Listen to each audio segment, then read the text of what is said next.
Every year in the US, thousands of people die with no family or next of kin to claim their bodies. In Los Angeles County, local authorities cremate 1,600 unclaimed deceased bodies every year. Their remains are buried in mass graves, marked only by the year of death. However, this doesn't mean authorities haven't been able to identify the body and locate the deceased's family. It means that, for whatever reason, next of kin were unable or unwilling to bury the dead. Dr. Pamela Prickett is an associate professor of sociology at Pomona College. She and her former colleague Stefan Timmermans have been studying the unclaimed of Los Angeles County for the past several years. They co-authored the book The Unclaimed: Abandonment and Hope in the City of Angels, which was published last year. The unclaimed in Los Angeles come from all walks of life, especially when you think about what it means to go unclaimed. And, there are people who are dying and their disposition is being handled by the county. And that's how we define what being unclaimed is. And that there's going to be a large number of the unclaimed who are lacking resources, right? Who are vulnerable and lack financial security. But in terms of, basic demographics, men are more likely to go unclaimed than women. We find that in Los Angeles, it's about men go unclaimed at twice the rate of women. And though the gender statistics are well known, Prickett says the county hasn't consistently tracked other factors, such as race and homelessness. However, she says that when she compiles a social autopsy of their situation at the time of death, most faced housing insecurity. But that's not always the case. Some of the unclaimed deceased are unmarried seniors with no children. If somebody were to wander out of a nursing home and die on the street, and they were to go unclaimed, what that means is that the county probably located their next of kin, their legal next of kin, chose not to handle disposition. Prickett says she's spoken to hundreds of families over the years that have chosen not to bury a relative. The reasons vary, but the most common answer is the financial burden of funerals.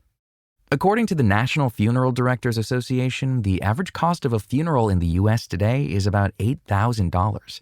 If you choose to cremate your loved one, the service charges around $7,000. The costs can run even higher in a large city like Los Angeles, but financial concerns aren't the only reason families choose not to step forward. There's a tremendous amount of estrangement in America among family members as well. So a cousin or a nephew or maybe even a brother says, I haven't spoken to so-and-so in decades. And maybe there was a reason for that. So some kind of falling out and they don't want to claim, or maybe they feel like, I feel too disconnected. I don't really know this person anymore. I don't want to take on this tremendous responsibility. Prickett says she's even heard of family members purposefully not claiming a body as a form of revenge. Regardless of the body's status, all death is usually handled by a medical examiner or coroner's office. Los Angeles has an additional third office of decedent affairs that executes a thorough investigation to locate legal next of kin. Prickett says investigators use websites such as Ancestry.com to locate living relatives.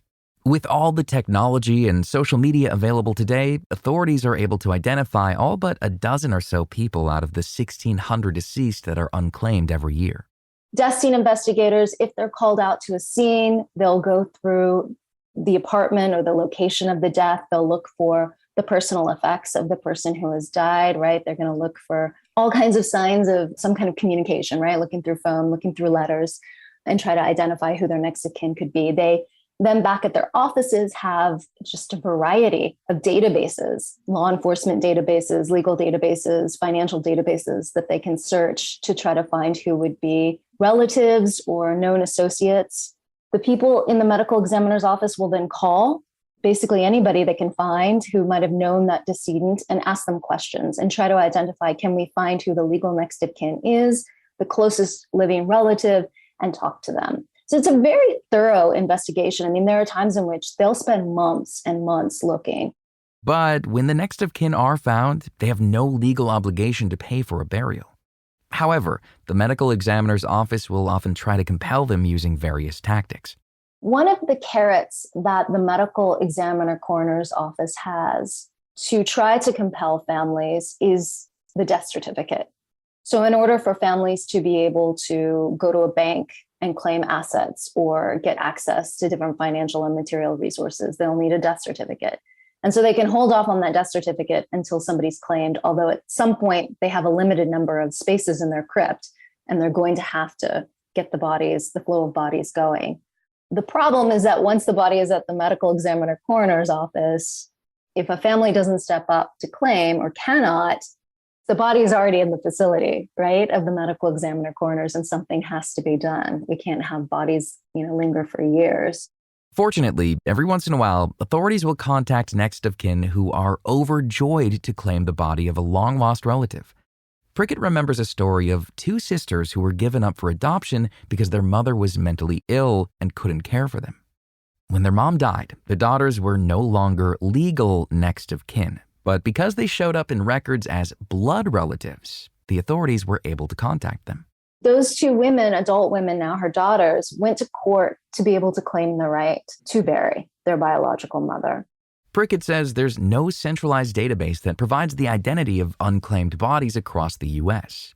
Large jurisdictions, such as Los Angeles County and Cook County in Chicago, maintain their own lists of unclaimed bodies. It's sad to think so many thousands of people die every day with no loved ones to care for them at the end of their lives. But Prickett says they are the exception to the rule. More often than not, families do step forward. Their book, The Unclaimed, is available now wherever books are sold. You can find out more about their research and all of our guests by visiting our website, radiohealthjournal.org. For more behind the scenes, follow Radio Health Journal on Facebook, Twitter, and Instagram. This segment originally aired in September 2022 and was written by Polly Hansen. Our lead producer is Kristen Farah. Our production manager is Jason Dickey. I'm Greg Johnson.